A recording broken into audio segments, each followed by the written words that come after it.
right, man. What's going on with you? Not much, man. Been just at home. Going through a big move for you though, Yeah, which is we crazy. just literally moved in like basically this last weekend. But we at least had some time. We kind of timed it to where like we had overlap between the two, so we weren't 100% stressing, Mm, like your typical, like usually the move is like, you're out one weekend in the other weekend and it's like brutal, but this was like a less painful move. My yeah. wife played an April Fool's joke on me. The movers are set to come on April 2nd. She just texts me and goes, the movers just canceled. Oh, no I way. was like, dude, and I literally, I was on a call. I go, I got to call you back. I run upstairs and I'm like, oh my God. I'm like, what are we going to do? And then like, she's not reacting. I'm like, and she's like, April Fools. I'm like, that's not funny. Wow. That's not That's a funny. good one. I It's a completely good forgot it was one. April Fool's. It was a Too good much one, other but stuff going on. yeah, it's like, Hey, Joanna. Good to see you. Hey, Ned. Natalie. Appreciate you. got in here. Sal Villardo. That guy. I love him. He's amazing. He's been a guinea pig for me a few times where like he let me kind of pull up his messaging and let it be an example to everybody else. So always got a lot of respect for people that do hmm that. So we'll let people trickle in here, maybe a couple more minutes and we'll get started. Yeah, for sure. Cool. And so where are you at right now? In Boston. Boston? Yeah, I actually right before everything got really serious on like March 10th, right before I talked to you actually, I took a vacation to St. Martin, and 2 days into the vacation, all this news started flooding into my phone. So the first day it was like MLB and NCAA are canceled. And then the next day it was like New York City closes all bars and restaurants. And then the next day, American Airlines hit me up and they're like, if you don't get out of there in 48 hours, they're closing the airport indefinitely. And I was like, okay, I guess my vacation's over. Or you could have stayed, man. Yeah, I'm not sure I wanted to be there. You'd be stuck for 3 months, maybe. It's worst places, man. Yeah, Worst places. seriously. Cool. So I vote we get started. People can jump in. Um, Everyone will be doing an open Q&A. Probably spend 30 or 40 minutes on Q&A. So if you have any questions, just drop them in the Q&A bucket. We'll get to them all. We'll try and get to them all. And so I guess where I'm wanting to start is the idea that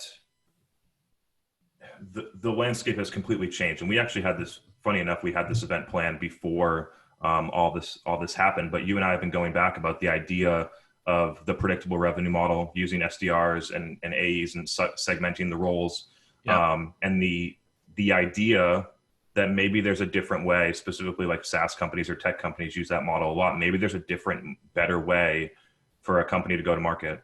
And so just wanted to kind of open that up to you about your thoughts on that. And then we can kind of go a little deeper. Yeah. I mean, I think for a long time, and here I'll kind of caveat everything with like, there's absolutely nothing wrong with specialization, right? There is absolutely nothing wrong with the concept that, it can be more difficult for people to be really good or like even serviceable at a lot of things, right? And you're not going to be fantastic at everything. What I'm seeing more than anything is what's happened is we have specialized and kept the knowledge away from so many different groups to the extent to where now most sellers as a part of the assembly line don't even understand that they're making a car.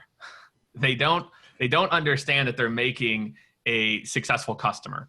And so I think when I think about what's happened with specialization, is that it's gotten so to the point where it's so siloed with different owners at the executive level that we've lost touch at the frontline level to a point where we're struggling to be empathetic now because we only knew how to do this one little sliver of a thing.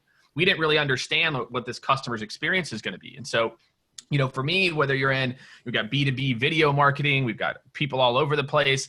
I feel like, what's happening right now and why everyone's talking about empathy, which we can talk about that if we want to, is that these people just got so siloed. And I blame us. I blame leadership. I blame, efficiency over effectiveness, and like a thirst for efficiency at all costs, and not really realizing that, that's probably an issue with why so many people aren't hitting quota too. Like, I think we thought that we were doing the right thing to help people, but I think what was it, 2019, like 60% of SDRs hit quota or something like that. I don't know. It's something like that. So that's it, man. And so I think, look, I'm down to talk about whichever way we want to take it, but that's my hot take on it. That I think we just kind of forgot this customer journey as a part of it. And that it's not that we can't specialize. It's that everyone still needs to know what the rest of the people in the conveyor belt are doing so they can put the car door on right. I've never used that analogy before, but I think it plays. I've never used this like car assembly, but I kind of like it now. So I think I'm going to use that in the future. Yeah. And I mean, from my perspective as a buyer, like I go through a lot of different SaaS processes, and most of them are inbound because I don't really respond a lot to outbound sequences or messages or whatever. And when I go inbound, I usually get passed to an SDR, and oftentimes they fuck up the deal. Like if they had just sent me to an AE that could have answered the questions, like I was pretty much done. And so I think about it from a buyer experience perspective.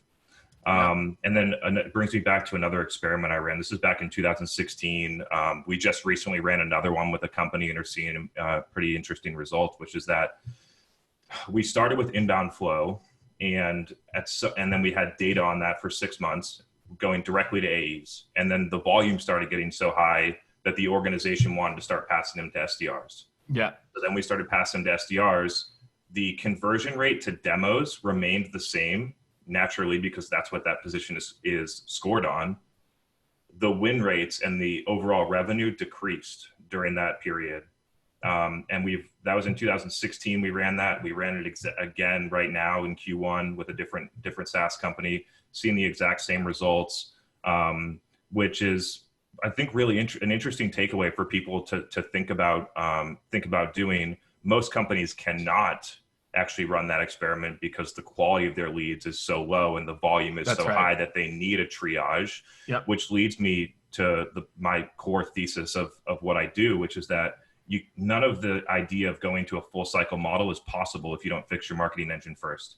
Your demand gen engine has to be driving high quality at the right volume for that piece to work. And so I wanted to pass it over to you because it's kind of interesting to think about is if you were an AE today, then what would you be doing to generate your own pipeline if you didn't have an SDR engine? Like, how would you go about it? Yeah, I mean, I'll tell you kind of the advice, because it's a similar advice I'd give if I was an SDR or a marketer, right? It's, we were talking about this a little bit, Chris, like I didn't grow up with an SDR, right? Like my first 9 years of sales, I worked in different companies in different full cycle environments. And so I didn't grow up with a SDR component. And so specific to today, and there's benefits to that, right? Because the benefit is to the customer, right? To your point, like as a customer, I talk to Chris first. Chris educates me. He shepherds me through the process. And then guess what? If Chris is a dick and jams me through the process and I shouldn't have been, now Chris is still have to deal with me.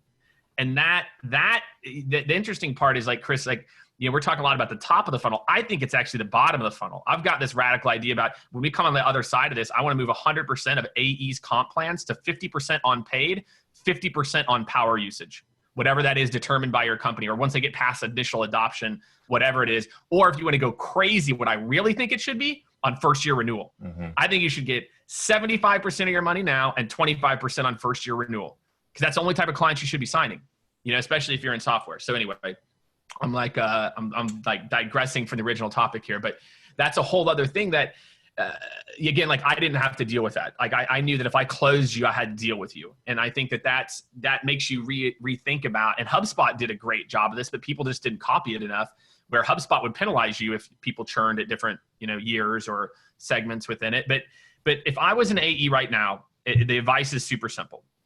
Almost all of you have a subsegment of customers that are still doing okay, if not well, right? And I call that the 10 or 15%. If you look at your industry and your job titles, but you can't think of this one size fits all. You're going to have to segment. So step one is I sit there and I think, okay, who in my profile. Okay, well, these guys are doing well. Okay. Then you've got 10 or 15%, and these people are completely screwed. They are, you're selling an HR hiring tool to cruise lines. Like, you're done. Like, no, it ain't happening for those people. Maybe you can flip it. But what I really think, though, is what I would really try to think about is what I call like the middle here, which is that 60 to 70% that are, maybe it looks like they're not doing great, but if I just tweaked my use case a little bit and I changed my positioning. I was talking to the CMO of Trip Actions last week, and they had to lay off a ton of people, right? Corporate travel. But what they did is they sat in a war room, they downloaded all 60 sequences, completely rewrote them, uploaded it, and they pivoted it to worker travel safety. What countries are blacklisted? When can you travel there? How can you be safe? And I feel like a lot of people have that opportunity. I was talking to an HR, actually a company called Textio. There's got so many of these examples. And they're like, well, we help, we focus on diversity inclusion in job postings, et cetera. I'm like, can't you use that in corporate communications? Like, could you just completely change, same product, and say, now forget HR, we're not selling to HR, we're selling to corporate comms. Now, corporate comms needs to make sure that everything that goes out to all these work, and we're going to do trainings with sales managers. I feel like if I was in AE right now, I would be really focused on that 10 or 15% that's a no-brainer, but also, man, there's some small tweaks I can make to my product to make it applicable to more people. You know what I mean?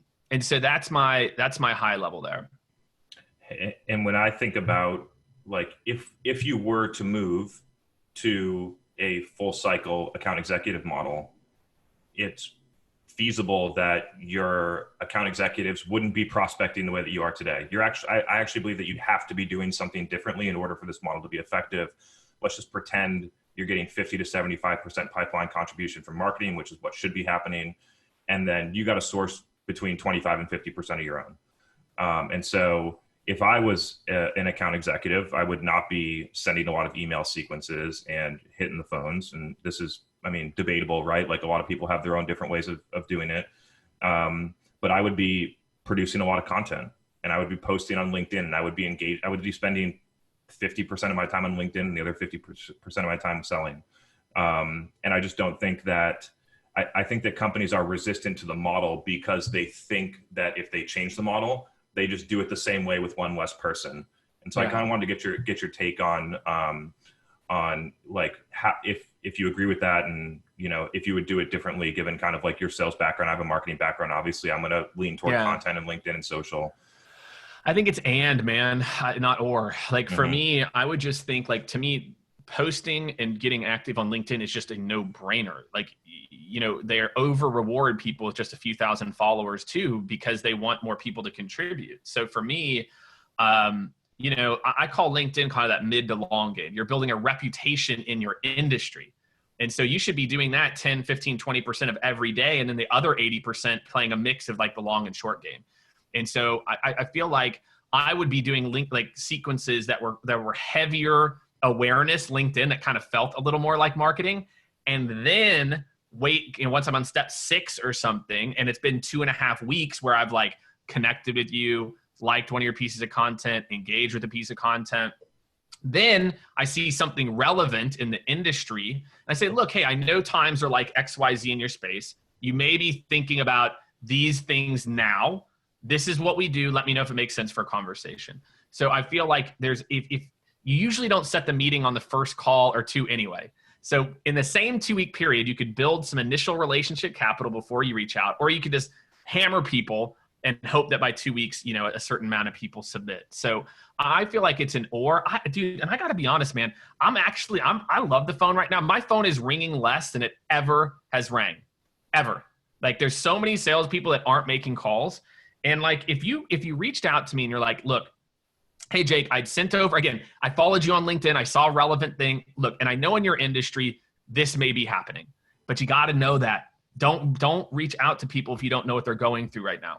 And that's my number one piece of advice is, like, for every one of your buyers, I want you to think for 3 or 4 minutes. Okay, man, what's Chris? So Chris owns an agency. He does this. Like, okay, how's this affecting Chris? Like, start to think again, versus like just mindfully picking up and just going through the motions. And that's kind of like that guy that you mentioned. And so I think it's an and I think, look, the phone is a personal connection too. So if you can do it right, I think there's opportunity if you can do it right.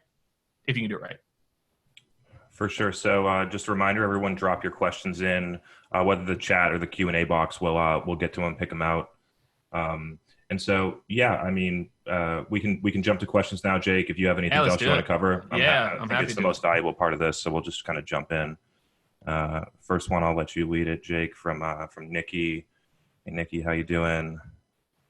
Is what should be the role of the SDR, BDR in demand gen? Should they be responsible for crafting one-to-one messaging, or are they just executing on messaging crafted for them by marketing/leadership? Both. Meaning, like, look, I made a career off of not reinventing the wheel.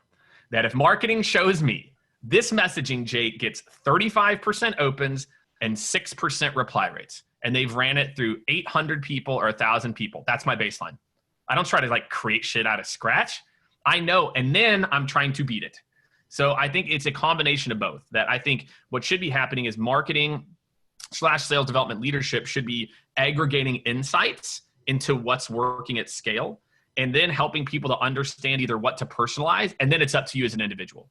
That you have to give a shit enough about your buyer to know how to make those 2 or 3 word changes to then make it more relevant. So my first advice is, and I say this a lot, never reinvent the wheel. Like, I would go look at what's working. If I was an SDR, BDR, and I started somewhere, the very first thing I would do is rip off the top person. And whatever they were doing, I would do that exact same thing. And that's what I did early in my career. I'm like, all right, well, this dude's crushing it. Like, I'm just going to do what he did, you know? And so I think it's both. And then I start to experiment. Okay, cool. Now I'm going to run an A/B test on this sequence. Then I'm going to run an A/B test here. But I've always kind of thought like a marketer, though. That's part of it too. My mind, like, I've always gravitated towards sales and marketing books. So I'd never, get too down on myself when I fail. It's all a giant experimentation. And so for me, like that's my advice, Nikki, is steal from the best. And then you are responsible for the customizations. Marketing's job is, to build profiles and segments and get you as far as you can. But, you've got to take it maybe that like last little bit. Yeah, I got a follow up to that question for you. Which is that, I mean, I audit a lot of different companies' sales efficiency metrics, whether it's inbound or outbound or inside of inbound in different channels and things like that. And so one of the things that I notice is that most companies score their SDRs on meetings without any insight to which meetings are actually closing the revenue. So there's no incentive for SDRs to bring in meetings that close. Like, how would you change that so that the entire sales organization is aligned on the actual metric that matters? Marketing is comped on revenue. SDRs have a big chunk of their bonus is MQLs and percent of closed. That's it. If marketing is, and I'm not saying, look, marketing should have part of their bonus not tied to revenue. Why? Brand and a long game matters. So I think I want to be very, very clear. I just think a lot of their revenue should be tied to sales. And the same thing with the BDR. The BDR should be focused on MQLs because they can control it. And just, I've this philosophy for me has evolved, Chris. For a long time, I really thought that the SDR should only be comped on MQLs because it's all that they could control. And I don't like that. And I saw John Akbari commented like, Jake, I hate this idea that sales would get comped on CS because sales doesn't control what CS does. And I get what he's saying. At the same time, you got to trust the people down funnel, right? And so, whether it's a marketing call, because here's the worst behavior. The worst behavior in a BDR organization is I flip a lead. I go, hey, Chris, man, can you mark that qualified? Can I get that? Can you mark that qualified? I think it's both. The things I can control, and I like that being a higher percent, maybe 70-30, 80-20. So 70 to 80% of your comp is still the work you control, but 30 to 40+%, I think, coming from revenue, and then marketing being tied more to revenue. It's the only way to do it. I have never seen sales and marketing alignment ever work when marketing didn't have a portion of their bonus and success based off of revenue. I've never seen it work. So yeah, I agree with that. I think a caveat, if I could speak to on the marketing side, is that you have to have the right marketing organization in order to do that. And what I say that is, if you comp marketers on sales that don't really understand how to do marketing, then you're going to drive the wrong behaviors in your marketing engine. You're going to build 2 sales teams. And I see that happen Yeah. a lot where everything is performance marketing, direct response driven, jam people in, close at a super low rate, and you create all these different problems downstream. And so one, you got to have the right marketing organization in order to comp them on revenue. And then just to kind of go off of your point where you mentioned like brand matters, like I would argue that the best marketing done today is brand marketing, right? Like not performance marketing, AdWords, mid-funnel garbage. Like, and so if you think about it that way, it's just because organizations, a lot of people think directly, organizations drive marketing teams to do the wrong things because they're measured against the wrong things. And so if you have the right marketing team and you're measured on revenue, I think that you do create a very good environment for alignment, right? Yeah. So yeah, I agree. It's both. It's both. I used to be that performance, you know, I think it's like 2018 when my kind of mind shifted. It's been like about 2 years since I understood the importance of brand, because I was a sales leader, right? And all I thought about was conversions, et cetera. And I thought brand was like arts and crafts, right? It's like, that's so cute. We're going to do some brand stuff. Like, look at you marketers. But what I feel like, Chris, what we're suffering from right now, man, is I think marketers forgot about brand. I don't think they remember it. I think they're so used to like they're so often compensated on MQLs that they're not given that. Like I see John McTeague said, marketers get this wrong too. They auto post blogs and forget because in their brain they can't say, but Jake, the blog post doesn't have SEO value and doesn't link to a form fill that I get an email address. It's like, yeah, no shit. Like you're trying to generate actual views of your content. What if, you know, it's like, would you rather have 1 or 2 people give you their email address, or because you put the link in the comments, you got an extra 5,000 views on the post? The choice is simple. And I'm sorry, marketers, an email address from a ebook is not an MQL. It's not even close, man. Now, if they download it and forward it like 800 times, and sure, but I think marketers compensation, you know, again, like it's all tied together, that it's a both. And so I just agree with you that it needs to be a mix, brand and performance. You know, I definitely don't think it should be 100% of their comp should be tied to revenue. I don't think that that's right either. Yeah. And just so for the audience, I've been thinking about this a lot and like trying a really concise way to differentiate between performance and brand. Cause I do agree with you. Some people see brand as colors and fonts and things like that. Fun. And the difference for me in a downstream setting is performance is you need a direct attributable ROI from whatever execution you're doing. You're putting dollars in, you expect something out of it. And brand on the other side is I'm doing this knowing that it's going to create long-term equity, but I do not care about the measurement of it. And so like my content, your content on LinkedIn is a really good proxy for a company to consider when they have a brand. Like I still search every day for a couple different company pages on LinkedIn that are doing it well. I can't find any. And so like, I can't either, man. I can't either. To me, I think I like Gong. Why I like Gong is Gong manages to at least have a personality, right? Like I feel like when you read Gong's content, they manage to put out helpful content, and they also have like a little bit of a personality, and they empower their people to talk. Like I feel like Gong and I think sales. Here's what I don't really see, Chris. I don't see any marketing organizations who have learned how to empower their sales organization. All they know how to do is say, just reshare this post and it gets no views. The first few marketing organizations that realize like, all right, let me do the math here. So we audited SAP. It took like 7 minutes with sales nav. So it wasn't like thorough. We audited SAP. SAP last year posted something like a few hundred times. I can't remember. It's like 100 something times. And they got like, I can't remember, X hundreds of thousands of page view. In the last 30 days, they had over 1,000 people who had shared content. So more shares in 1.5 weeks of 1 month than all of SAP's corporate page for a year. My friend, you don't like the marketers that realize it's about empowering your sales organization to be the voice and your senior executives, et cetera. People are going to start to, I hope they've got to figure this out. Someone's just going to be like, this is stupid. Like, let's just go do it, right? Eventually. But I don't see a single organization that's like, that tells people to not just post their own company stuff. Why do you think, what's preventing individual contributors from just going out and doing that themselves? Like, why does the market? There's a couple Just of a challenge. reasons. Like, why does the marketing organization need to empower them when they can empower themselves? There's enough information out there for free everywhere. Yeah, it's a combo.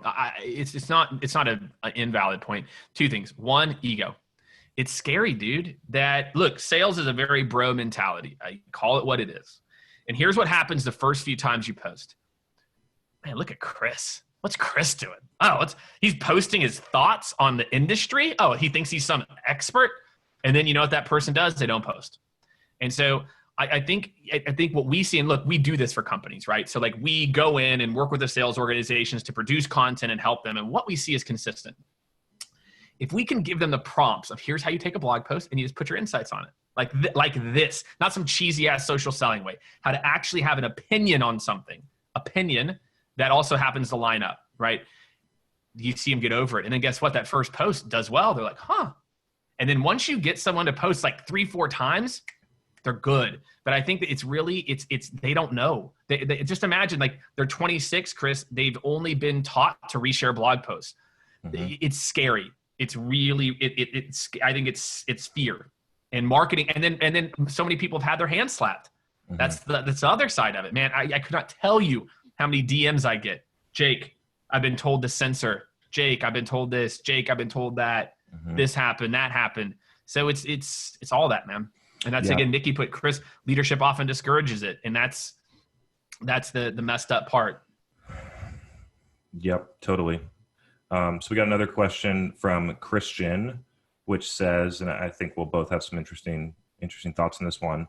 Once a SaaS company has covered all the bases, meaning keywords, with their blog content, where do you see the next step in digital marketing strategy to increase the demand engine? I'm happy to take that one, or you want to swing at it? Right now it's webinars. Right now, your company should be tripling down on doing exactly what we're doing right now. It is free. And then you advertise it on LinkedIn, which guess what? Is also free, right? So I feel like what enough marketers need to do is pick up the industry challenges they solve for. Look, we work in this space. Maybe they're collaborating with another complementary company. I would be right now doubling down on organic. If I'm a B2B company, right? I'd be doubling down organic content on LinkedIn that's about the industry and trends that are happening right now, not digital transformation in 2020. Like that's what I see. These companies are still putting this out. I'm like, why? God, like just put like remote work digital transformation. Like just stop being so lazy. So organic content and webinars. That's my answer. Mm-hmm. Yeah. So I agree with both of those. I think it'd be pretty simple to just watch what Jake and I are doing and then just repeat it for your company. But on top of that, just a little bit of a side note, which is that for some reason, SaaS companies think that SEO is like the first thing to do in demand engine, and it was in 2009. But if you're starting a company today, like SEO doesn't matter, brand matters, and where you get that done is on social, and you can get it done faster and better. Cover your key feature and value prop keywords and your brand name, and you can do that with AdWords for a pretty small price.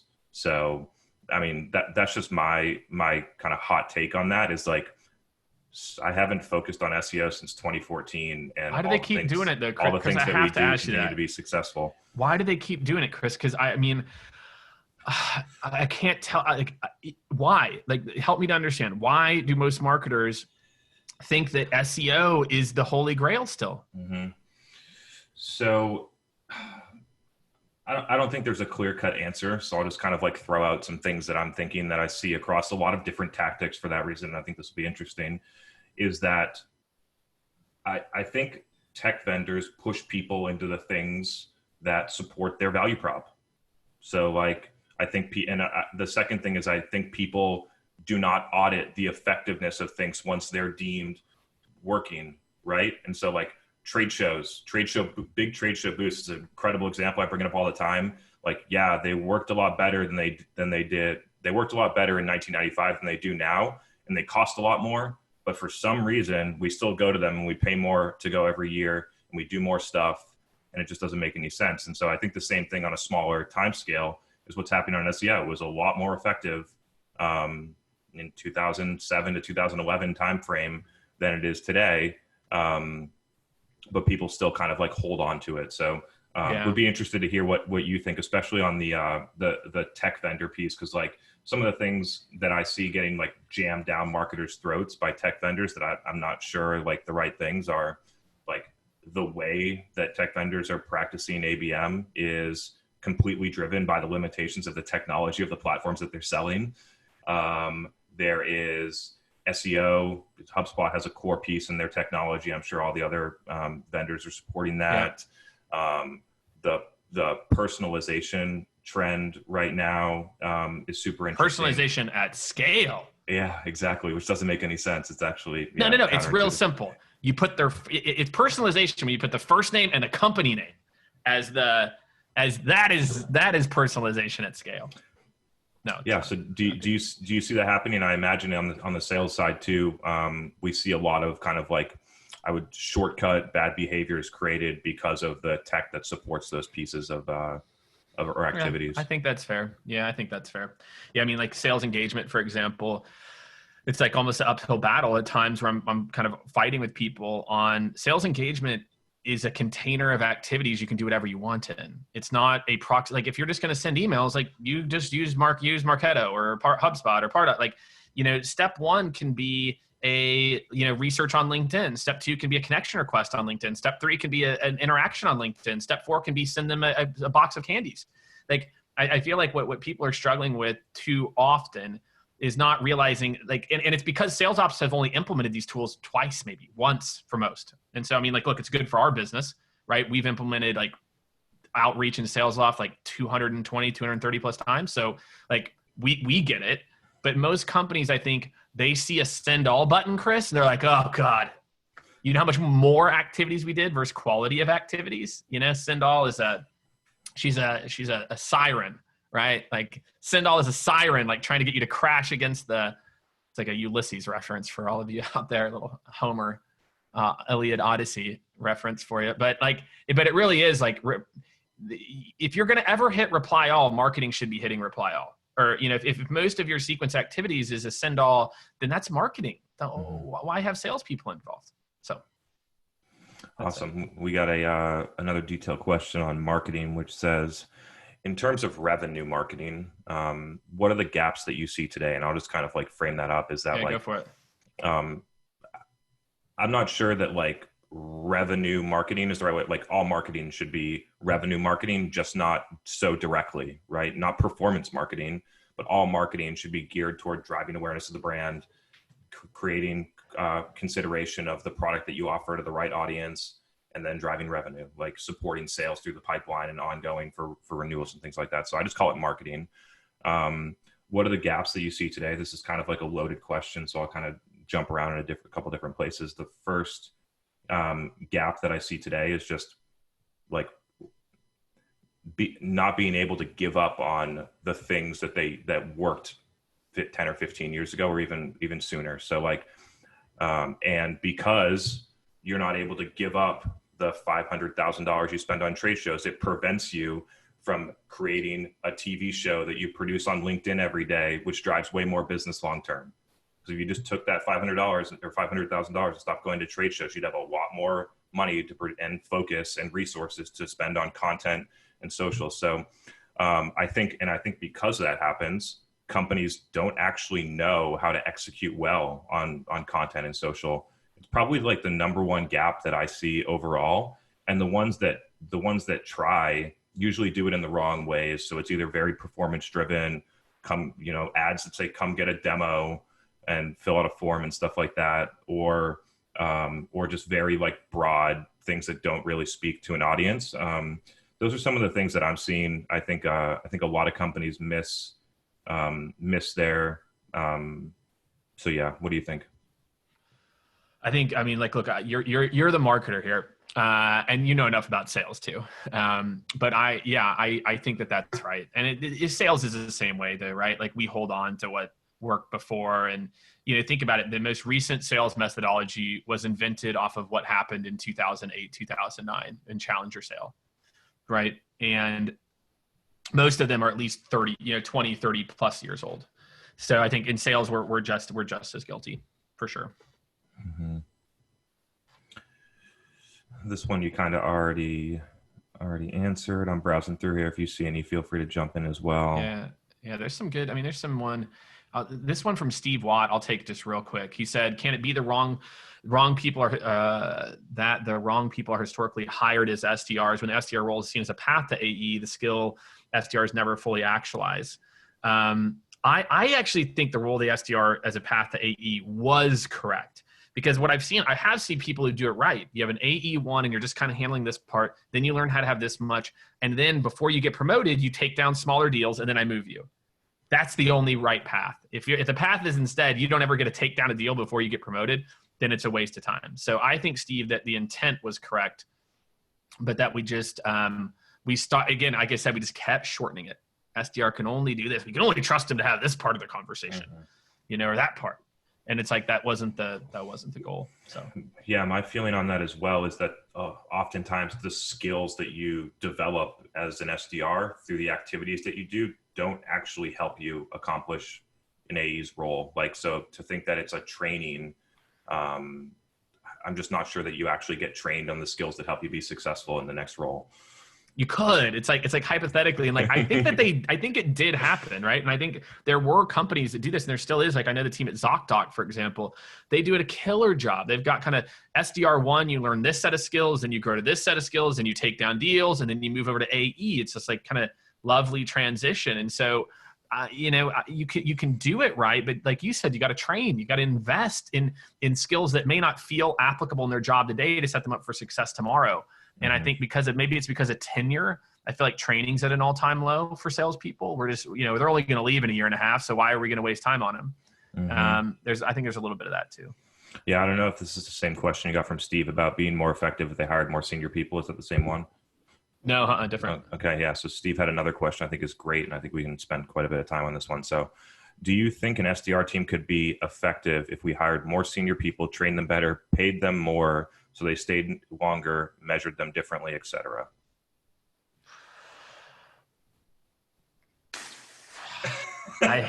Dude. Obviously, they'd be more effective than they are today.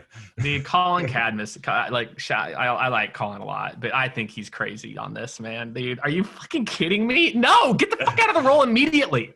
Like, dude, get out. Why would you want to cold call people 24/7 and not actually work with them on the deal? I think it's fucking insanity, dude. Sorry. Colin, I'm sorry. I love you. You're just so wrong on this. Because like an SDR role is to train you how to have better conversations with clients. There is a point that job caps out skill-wise. You just can't, and that's fine. If that's your jam, dude, I'll tell you, this is a good story. I'll tell a story. A guy at Glassdoor, I hired this guy, okay? We're in the interview process. He wanted to be an AE, okay? We didn't have an SDR team at the time, okay? We only had like 10, maybe it's like I had 10 AEs at this time. It's like the first 6 months. And, one of my sales managers is like, this guy's in the interview process. He starts crying. He wants a job at Glassdoor so bad. He starts bawling. He's like, I want this job. Please give me a chance. And Pat, the manager, Pat's like, Jake, we got to hire this dude. We got to hire this guy. Look at this passion. And I'm like, Pat, no, dude. Like, no. So anyway, long story short, we hire him at AE. He's fucking horrible, like not good. But guess what? We opened up an SDR role. We put him there. He was at Glassdoor as an SDR for 5 years. 5 years, got promoted to SDR manager. So I think it's also about your skill set. If it's your skill set and what you love and enjoy, amazing. Stay there. Go up the levels to enterprise. But no, we should not be, the organization should be optimizing for growth, into new exciting things, unless you can, go vertically into like enterprise SDR or something. So I'm obviously not very happy about it. I think it is, Steve, I agree. It can totally be a great destination, but I think you're the outlier, brother. I think that's for a very small percent of people, 10 or 15%. And guess what? No, you're not going to make as much money because you're not taking people down the funnel. I can't afford to pay you what I pay an AE because, don't get me wrong, it's a very hard job. It's a super hard job. I've got so much love for SDRs, but do not get it twisted. It is not sales. It is not managing a 4-month sales cycle with 18 different influencers in the process and getting people. It ain't the same, my friend.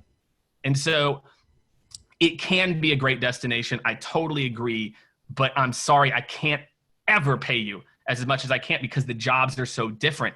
But if it's what you love and what you're passionate about, then don't listen to anything I'm saying and stay in the role. But I don't think as a sales leader, I should be providing. I think as a sales leader, I should make you happy if I can, but I'm going to build for the 80% of people that I know want to move on. And that's my not so hot take on it. Yeah. Here's my, a little bit to add on that. So like I said earlier, I audit companies inbound and outbound sales efficiency, customer acquisition cost effectiveness from companies that are like 5 million to 50 million in revenue. And what I find is that the customer acquisition costs from an pure outbound standpoint are too high. And so we're going to go in now and we're going to increase SDR comp by 50% or more. And it's going to make it not feasible from an economic standpoint. And so, I don't see that as a viable path. If you're going to increase that spend, then my suggestion would be to move to a full funnel account executive model, figure out how to do marketing and take all that money and pour it into ads. Yeah. And so I get that in theory, it might make sense, but in terms of the best path to grow a company, I completely disagree. Yeah. But I get it. If it's what you love, it's like my man, Jose Sandoval loved it. And so I get it for sure. If it's your jam. And Nikki said about the SDR managers that are too hampered to teach the AEs, it's the AE manager's job.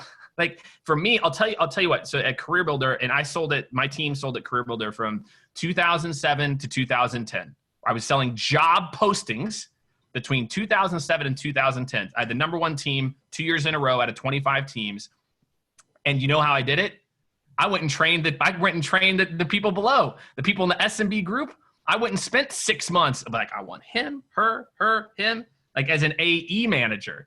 So I put this on AE managers. Why are you go and groom the people that you know are going to be hired. That's what I did. And that's why I was successful. My team was like a conveyor belt. I was bringing the best in, moving them up to the next year, bringing the best in, moving them up. And so I think that's partially the AE manager's job that you should care because you got to be thinking the long game too. I knew I wasn't going to be a manager. I knew it was going to take me 9 months to shape my team. And so I went into that long mindset, that I was going to do that.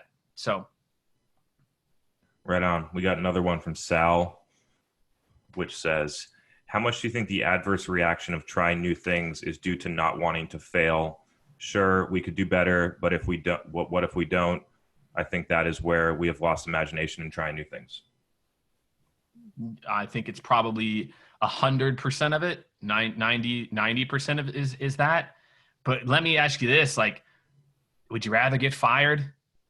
Like, I don't know. I've always had a problem with authority, if you can't tell. And so I've never had this problem. So I cannot be as empathetic. For me, if I see shit's broken and it ain't working, like I said, I'm going to rip off all the best practices. But if it's not the best practice, I'm going to go try to break shit. And so because I have had conversations with myself very specifically about, actually, I'll tell you a story, Sal. Maybe this will resonate with you. Like I remember I was 26 or 27 and I hung up a call. This guy was like, yeah, Jake, this is interesting. And I heard it in his voice. Man, this dude's not sold. Like I knew he wasn't sold.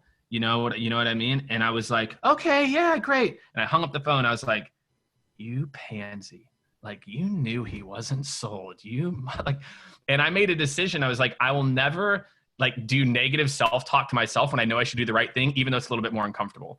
And so, Sal, I think you either have that moment in your life where you decide that you're going to do things that are slightly more uncomfortable that could be different, or you just keep doing what's easy. And it is fear. I get it. But you gotta make a choice. And you can keep choosing to do what it is, and then you get laid off. And like, well, everyone else got laid off too. And what am I going to do? And then I got laid off at this next job, right?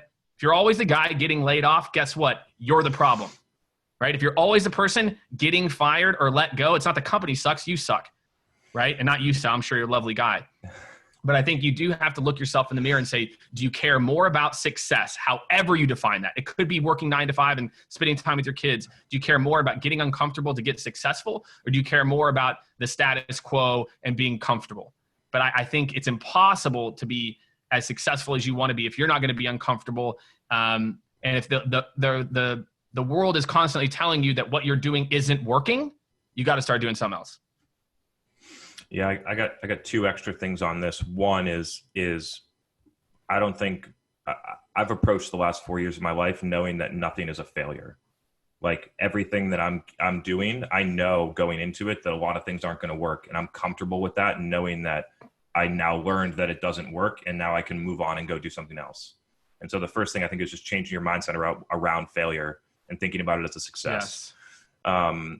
The second thing is kind of interesting if you look at it more at an organizational standpoint, is that I cannot tell you the amount of times that I've almost been fired for doing things that were outside of my job description, or that was not accepted in the organization, or whatever it was.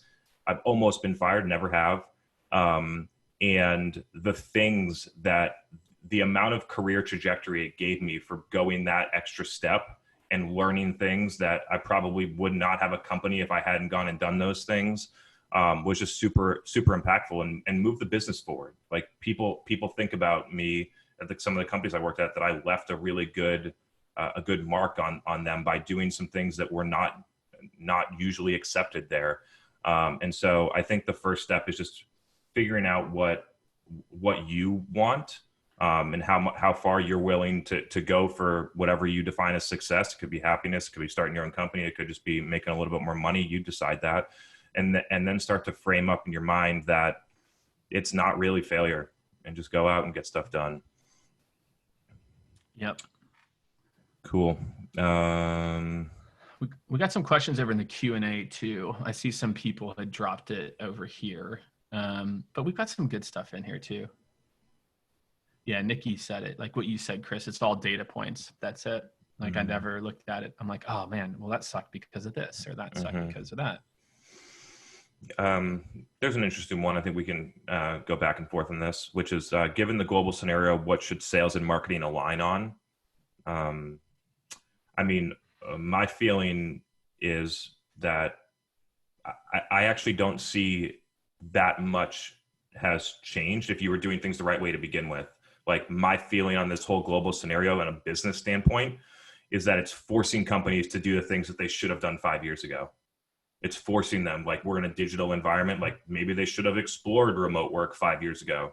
Maybe they should have like had that figured out. Maybe they should have figured out how to run digital and social and content and webinars better than doing the same old playbook once a quarter for a webinar that doesn't provide value. I'm sure there's a million examples, but I don't feel like that much has changed, and so happy to pass it over to Jake on that kind of like context of how things have changed in the global scenario.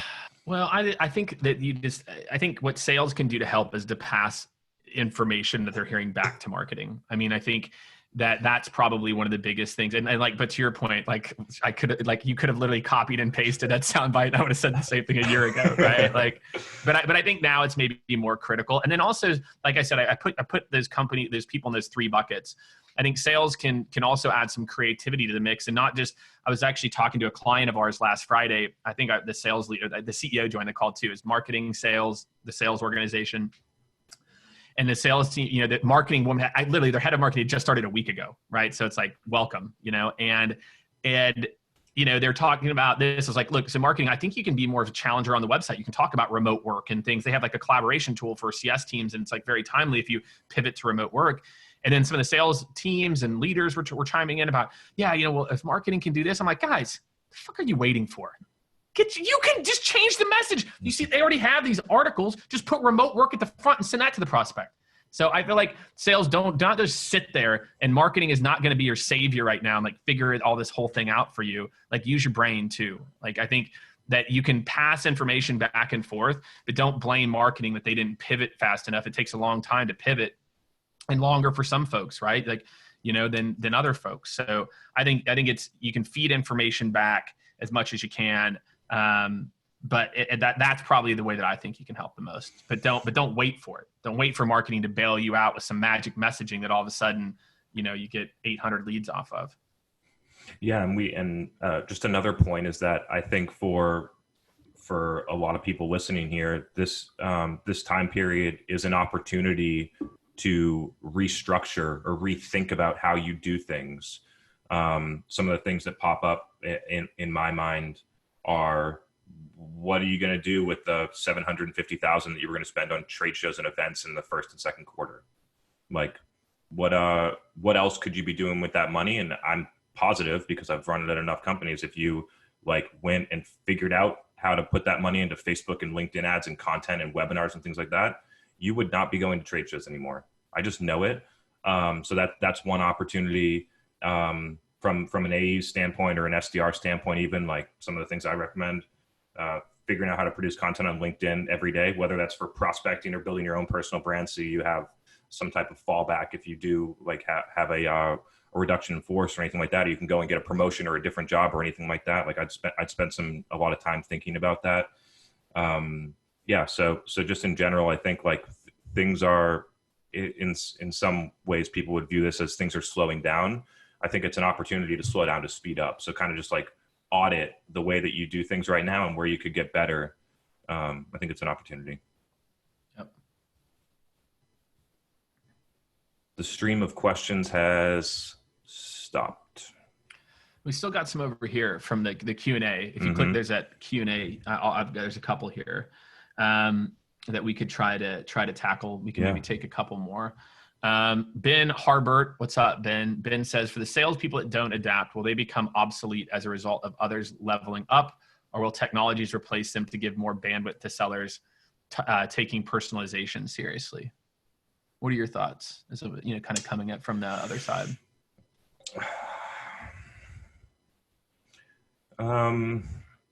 I mean, I think will they become obsolete is like a very broad question. I think that in a lot of companies or in any industry, there will be a place for the old school seller. It might not just be at the top, most tech forward company. I do think that you get yourself really vulnerable if you don't start to figure these things out. Like, I think that there'll be less opportunities for you. You might not make as much. You could risk like not getting the job to someone that's much younger that knows these things. So like I think there is some risk there. In terms of the second part of the question, will they get replaced to give more bandwidth to sellers taking personalization seriously? I mean, I've never, and you probably sensed it from a lot of the things, I've never been big on personalization. Like, I believe that if you understand your audience well and you know how to communicate what's important to them, it doesn't matter whether or not I say, hey, Ben, saw you work at this company, it's important. Like if you think about me, like, I'm not personalizing anything. And I have a lot of people coming inbound to work with us because I produce content that speaks to a broad audience in a very unique and original and thoughtful way. And so, I would just challenge sellers. I think like personalization is thought about in a very traditional outbound model. And I would argue that there's actually like different and better ways to do prospecting in general. Like, yes, I know that prospecting is about calling and emailing people and getting meetings, or however you want to kind of define it.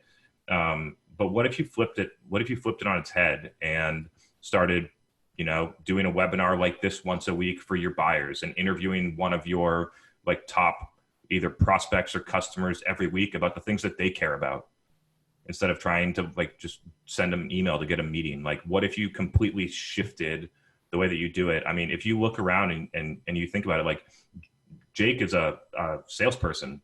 What he's doing right now, the way that he's driving success right now and the way that I'm driving success is content marketing. It's really marketing. And when you do marketing really well, whether you're a seller or a marketer, it makes sales a lot easier. And so that's kind of like my hot take on personalization and this. Yeah, I mean, look, I like personalization, but I don't. To me, it's about connecting, and I think you don't have to have. I think you can take personalization too far, right? But I've got to be able to adapt 20. This is the same way you would in marketing, though, Chris. Like, you wouldn't set up one cadence, you'd bifurcate. Same way with the Facebook ad, right? It's Facebook, right? How many audience profiles are you going to build? You're not building one audience profile, you're building 8. And then it's less personalization. So I think most sales organizations, God, if they even got to that, Chris, I'd be happy. If they just had like 8 or 10 different audience profiles and were optimized, I think they'd probably get a lot more results than now. But certainly, yeah, if your main skill is hitting send all off an email that somebody else wrote, like, it's over. Sorry.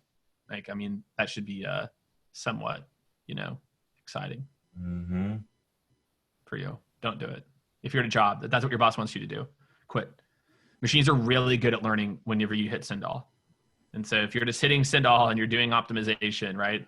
Like think of it like Facebook. Facebook's a good example. That's a precursor of what's to come. Like Facebook's like, look, dude, I know you think you know what your audience is, but like give us some ideas and like we're going to take care of that for you. Because like the machine is going to optimize better than you are. It's incredible. That algorithm is incredible. Yeah. So last question. I think this is good. It kind of goes broader. So what are the best tactics for building out marketing and sales process for a startup within a parent company that uses zero tech and insists on reinventing the wheel? So I got a couple things. So rarely do you ever see a startup that's built inside of a big parent old enterprise company succeed. The only true way to have that succeed is to build a separate entity, because they act completely differently. So that's one piece. And then the second piece, that uses zero tech and insists on reinventing the wheel. Like for that, the real only answer is, in my mind, is find a different place to work if you can't get it done. Like that's it. And I've been I get a lot of DMs for, people, management continues to score us in MQLs when I think it's dumb, or I don't know why we're still like doing this type of prospecting. I get a bunch of them. Like, I don't know why it's this. And my answer has pretty much converged on, if it's not going to change, then just go find another place to work with people that understand the best things. You are actually doing yourself a disservice by staying in that organization, because you're holding back your career and you're learning your skills. So go. And so I've been focused a lot recently with people about the jobs they're getting. Start to focus on who the hiring manager is, and is that person someone that you want to become? Right. And so, yeah, that's kind of my thoughts on that. The only thing I would add, I just pulled up, I don't know if it's Vita or Vita. I apologize. I'm very bad at names. I'm going to guess Vita. I'm going to guess it's Vita. I pulled up her company. I pulled it up on LinkedIn. And, they're a full service OEM distributor, highly complex integrations around physical security, retail analytics. Looks like they do a lot of stuff. For me, look, I don't know how to not push the envelope. So for me, I'm with Chris here, which is, the grass isn't always greener. I think what I find is, man, the amount of people, and Chris, maybe you've experienced this in my career, your career, but I know I certainly have. People that leave because they think that, oh, I couldn't have done this. So-and-so wouldn't have let me do that. I had to do this. And then, you go talk to their hiring leader or whatever. They're like, dude, that would have been awesome. Like, I think I think a lot enough people, they don't bring their ideas. They don't push hard enough. The line is here. And most people think the line is here.